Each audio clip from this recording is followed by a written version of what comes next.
Today you're going to discover your purpose in the most simple and straightforward way. This is truly one of the best things I've ever done for myself, and it completely transformed my life. So I'm so excited to teach you all the steps so you can start crafting the life you really want today.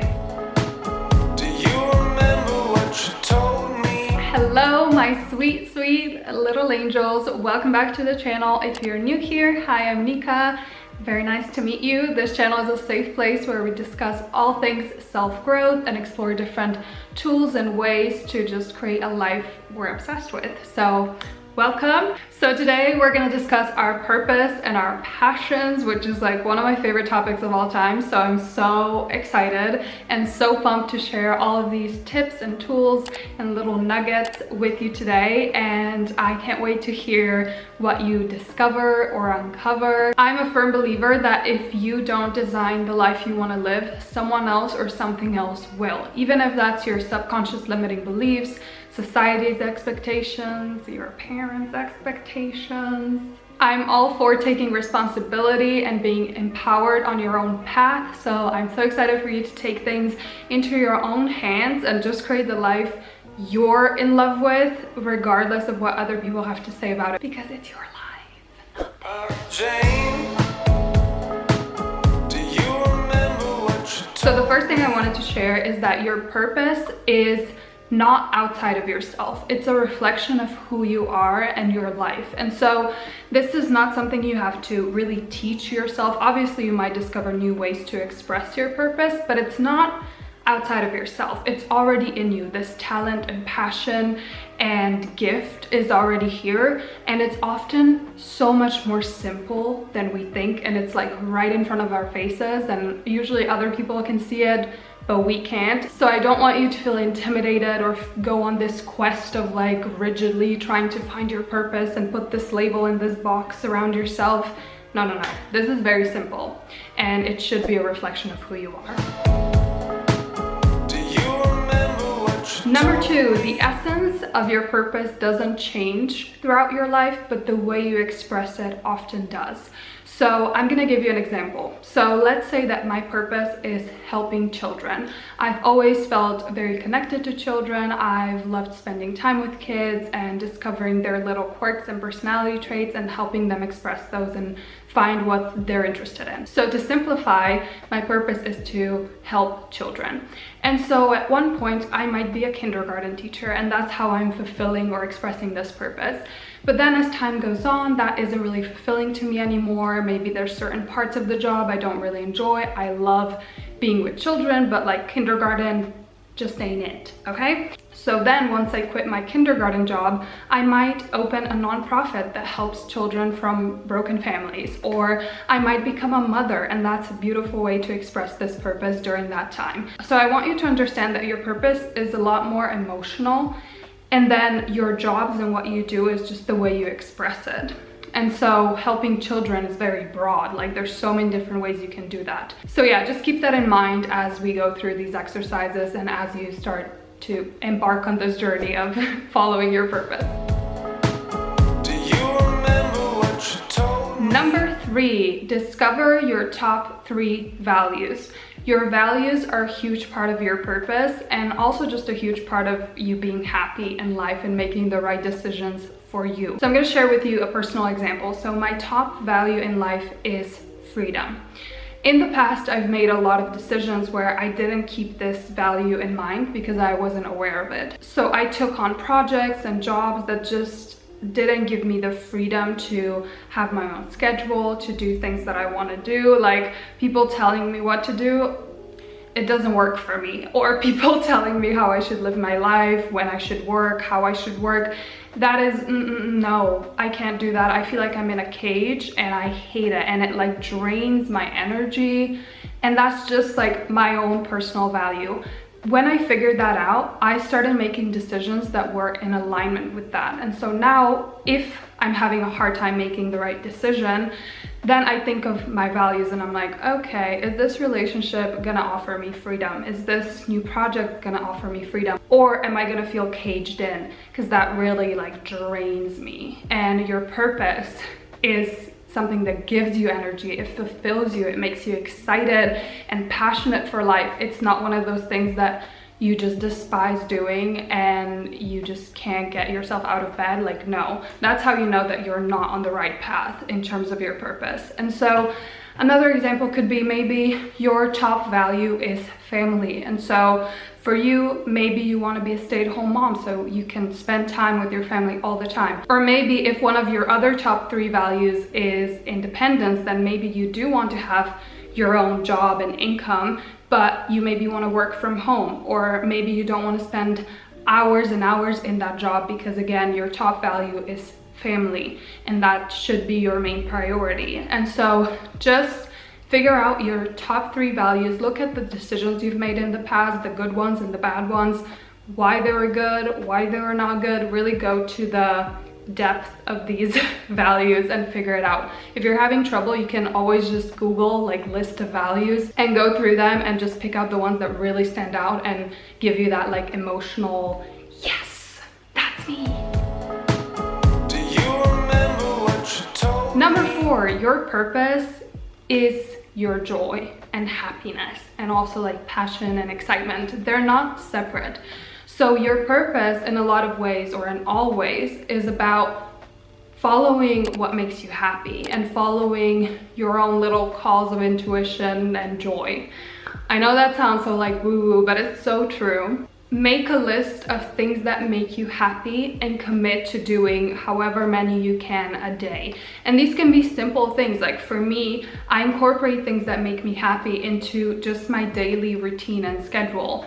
Journaling makes me happy, so I do it every morning as part of my morning routine. Cooking makes me so happy, and so I make my own food most of the time. You know, these don't have to be like grand things. A lot of the things that make us happy are very simple and small little things. So your assignment, I guess, is to just commit to choosing your own happiness and joy. Especially commit to doing this when you have to make a decision. From my own experience, trust me, it changes your life more than anything, and it like catapults you towards living a life full of purpose and passion, because your intuition isn't lying. So I'm gonna give you a little personal example from my life. So when I was 15, I was diagnosed with psychosis, and I was in a terrible place. I lost all sense of reality, and if you know anything about psychosis, you know it's pretty scary, and I didn't want to be here anymore. My life was a disaster. Like, I hated myself, I hated my life, I didn't know what made me happy, I didn't know who I was. That was my rock bottom, and I spent weeks in a mental hospital, which was just a terrible, really traumatic experience for me. And when I came out of there, I don't know why, but I was just like, I'm never coming back here again. I'm gonna do whatever it takes to create a life that I love, regardless of what it takes, because I literally have nothing to lose. I have nothing to lose. So from that moment on, I committed to choosing my happiness and listening to myself and my intuition and really choosing the things that made me happy. I committed to that because I had nothing to lose. It really didn't matter to me if I was here tomorrow or not. So I was just like, might as well try this. And that is the best decision I've ever made for myself. And it's a decision that I had to keep on making every single day. It wasn't easy and it was very uncomfortable at times, but it changed my life more than anything else I've done. And through that, I found my passion. Through listening to and choosing my happiness and my intuition every single day. That's how I found what I was interested in, because deep down, you know what you want. You already know how you want to live, what makes you happy. It's literally just about you listening to a voice that's already in here that you've been muting for whatever reason. You don't have to do that anymore. Do you remember what you told me? So yeah, those previous points honestly are to me the most important, but I'm also going to share with you a little exercise of something that you can do today if you're like, okay, Nika, that sounds great. I'm going to start practicing this, but like, what can I do today? You promised me I'll figure this out today. So I'm going to give you a few questions that you can ask yourself and kind of explore that will hopefully help you get on that path of discovering your purpose and seeing what you've been missing all this time that's been like right here. So the first question is, what comes really easily to you? What takes literally no effort? You've always been good at it. It's just something that you're just good at without any effort. Just random examples. I'm amazing at having very engaging, interesting conversations. I'm naturally very curious and open-minded. I like to see things from different directions, and I can put myself in other people's shoes. It's so easy for me to come up with a plan for a solution when I see a problem. I can see it really objectively, even if it's not. Blah, blah, blah. There's so many things, and a lot of the times they're very simple where you don't even see them. So if I were you and if I was very confused as to what I'm even good at, what I'm naturally great at, I would definitely go ask people that are really close to me, your family, your friends, your partner, whoever, your teachers. Like, if you have amazing teachers, a lot of the times they see specific gifts in you that are special, you know? Okay, this next question is very similar, but you might find something that you missed in the first one. So it's, what have you always been really good at that comes super easily to you that you just don't understand how other people aren't good at it, how other people find it challenging, like it's just so odd to you that like that's so hard for other people. What is that? The last question is, what makes you really passionate and what makes you lose track of time? Like when you're doing this, you just get so into it, you don't even know what's going on around you, what the time is, like you have no idea, you're just fully present. What are those things? When you're writing these lists, please keep in mind that not everything that you're gonna write down is your purpose, and that's okay. Like for example, one of the things that I would answer to a lot of these questions is cooking. I love cooking, I lose track of time, I feel like I'm good at it without really trying, but still that's not my purpose. I enjoy it, I love doing it in my free time, but I wouldn't want to do it as like a career. But your like assignment, I guess, is to look at all the exercises we've done so far. So your values, the list of things that makes you happy, and now all these questions, and see if there are any themes, or if anything could possibly be your purpose, if anything just feels right. Just investigate a little bit. Do you remember what you told me? Okay, now for this last exercise, I want you to close your eyes, take 3 deep, slow breaths. And now I invite you to imagine what your life would be like if starting today, you started choosing your happiness and joy and what you love above everything else. How would your life look like? What would you be doing?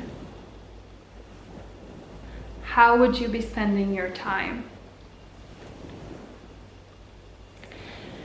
Now, in this imagination of yours, pretend that there is a mirror in front of you, and go look at yourself in this mirror. What do you look like and how do you feel? Are you excited? Are you happier, more grounded? Are you more at peace? Are you in love? How does that look like for you?